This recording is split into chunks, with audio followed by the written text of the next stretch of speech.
किशोर तेज Pratap PG college बागापाल Maharajganj. मुझे ईश्वर ने वो पल दिए जिनके सहायता से मैं आज उड़कर इन विशिष्ट स्थान पर विशिष्ट व्यक्तियों के बीच आ सका हूँ। उसके लिए मैं अपने को गौरवान्वित महसूस कर रहा हूँ तथा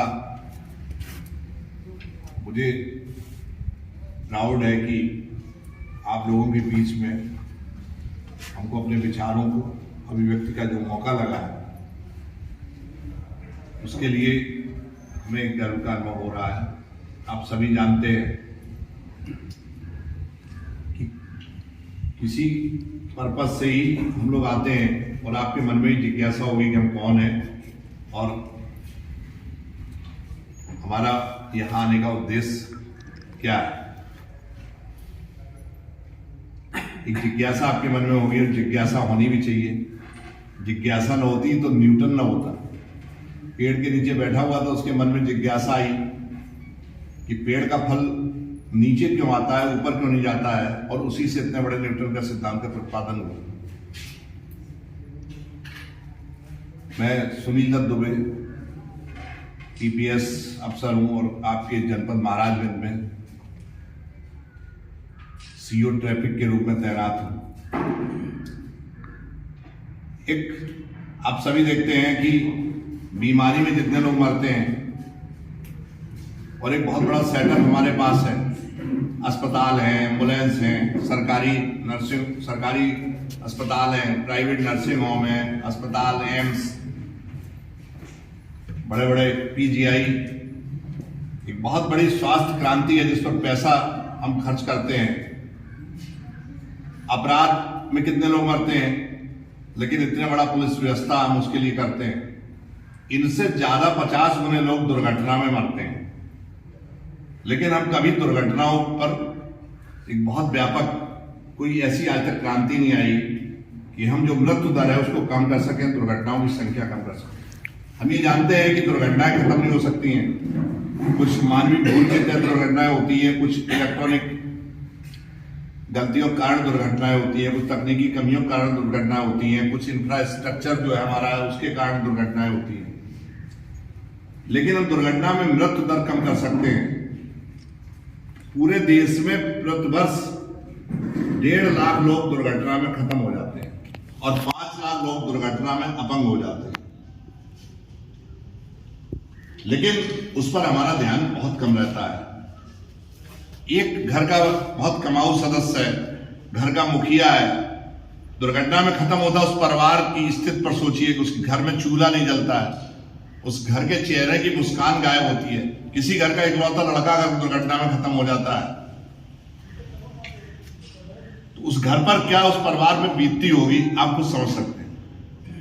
लेकिन अफसोस के साथ ये कहना पड़ता है कि हम दुर्घटनाओं को रोकने के लिए संकल्पित नहीं है, न हमारे प्रयास उस स्तर पर रहे जो हम दुर्घटनाओं की जो मृत्यु दर है उसको हम कम कर लें। यातायात के नियमों का पालन आप बहुत दिन से सुनते रहे होंगे। बहुत लोग आए हैं, जगह जगह लिखा होता है कि आप हेलमेट का प्रयोग करें, लेकिन वो चीज आप जानते हैं प्रैक्टिकल लाइफ में क्यों नहीं आ पा रही है, क्योंकि हम उसके प्रति जागरूक नहीं है। बहुत सारी इस तरह सामाजिक कुरीतियां थी। सती प्रथा थी, सती प्रथा हमने कैसे खत्म की? पहले कानून बना, लॉर्ड विलियम बेंटिक ने कानून बनाया, राजा राममोहन राय जैसे लोग उसके लिए लगे, लेकिन सती प्रथा खत्म नहीं हुई। जब तक हम पहुंचते थे तब तक महिला चिता में बैठ जाती थी, सती हो जाती थी। उसमें आप जब जो महिला खत्म हो गई उसके लिए आप क्या कर सकते कानून? लेकिन धीरे धीरे हमारे समाज में शिक्षा का विकास हुआ, महिलाएं शिक्षित हुई, उन्होंने समझा कि सती प्रथा गलत है, मुझे सती नहीं होना है, मुझे इस देश के लिए जीना है, समाज के लिए जीना है, बच्चों के लिए जीना है। तो सती प्रथा खत्म हो गई।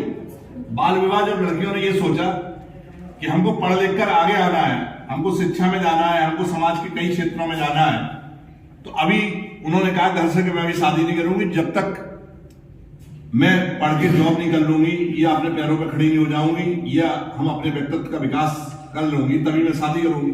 आपने देखा कि बाल विवाह खत्म हो गया। मोबाइल क्रांति आई, कोई जानता था कि मोबाइल हर हाथ में पहुंच जाएगा? न पुलिस ने आपको मोबाइल के लिए कहा, न किसी ने जो है बैनर लगाया, न पोस्टर लगाया। हर व्यक्ति ने मोबाइल की उपयोगिता समझी और उसके बाद मोबाइल घर घर में मोबाइल हो गया, हर हाथ में मोबाइल हो गया। मोबाइल हमारे जीवन की एक ऐसी चीज हो गया कि अगर हमारे पास मोबाइल नहीं है तो ये लगता है कि हमारा जीवन नहीं है।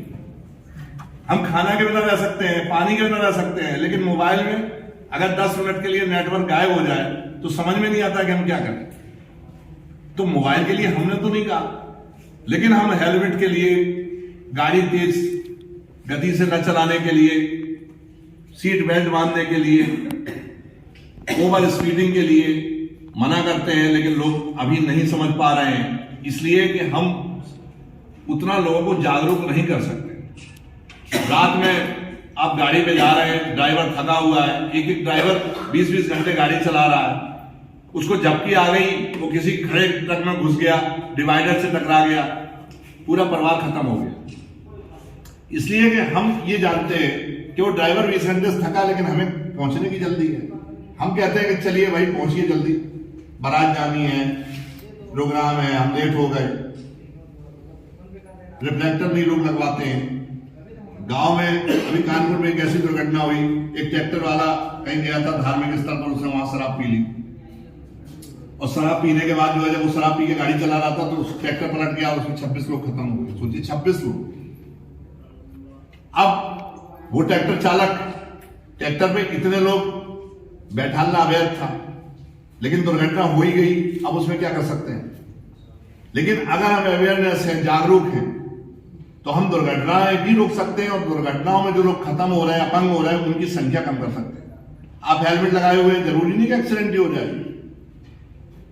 आपके सामने कोई जानवर आ गया, कोई कुत्ता आ गया, कोई नीलगाय आ गई, आप उससे टकरा गए, आपको हेड इंजरी नहीं आएगी, इसलिए आप अच्छा हेलमेट लगाए हुए। अब गांव में भी चल रहे हैं, रोड पे चल रहे हैं, बहुत लोग होते हैं हमसे क्वेश्चन करते हैं कि गांव में हेलमेट क्यों लगाएं? गांव में नीलगाय से लोग टकरा गए, सिर में इंजरी हो गई, खत्म हो गए। अगर हेलमेट होता तो बच जाते कि नहीं? ये क्रांति हमें लानी पड़ेगी और एक सोच बदलनी पड़ेगी, तभी हम अपनी जान बचा सकते हैं, दूसरे की जान बचा सकते हैं। और ये संभव है कि जब इसके लिए आप आगे बढ़ें। हर देश का नागरिक, विशेषकर जो हमारा यूथ है, जो हमारा छात्र है, वो अगर ये सोच लेगा कि हमें इसमें जागरूकता लानी, एक छात्र 100 लोगों को अगर जागरूक करेगा, तो मुझे लगा कि गांव देहात के जो हमारे ग्रामीण अंचल है वहां भी दुर्घटनाओं में कमी आएगी। बहुत लोग यहीं से शहर में जाते हैं। हम लोग आजकल एक अभियान चला रहे हैं कि बिना हेलमेट के शहर में प्रवेश नहीं करने दे रहे हैं। पेट्रोल पंपों पर जो है हमने लिख दिया है कि बिना जो है हेलमेट के आपको पेट्रोल नहीं मिलेगा। लेकिन हम ये क्यों कर रहे हैं? इसलिए कर रहे हैं कि आपकी जान बच सके। लेकिन आप क्यों नहीं सोच रहे हैं?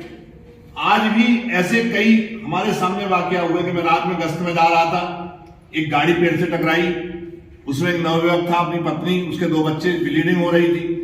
10 मिनट लोग निकल रहे थे, कोई उसको उठाने को तैयार नहीं था। अचानक मैं पहुंचा, मैंने गाड़ी को निकलवाया और लोगों को अस्पताल भिजवाया, वो 4 लोग बच गए। और उन्होंने फोन किया, कन्नौज के रहने वाले थे, बहुत संपन्न थे, उन्होंने फोन किया कि आप तो भगवान के रूप में मसीहा आ गए, अन्यथा हम रात भर हमारी ब्लीडिंग होती रहती है, सुबह खत्म हो जाती है।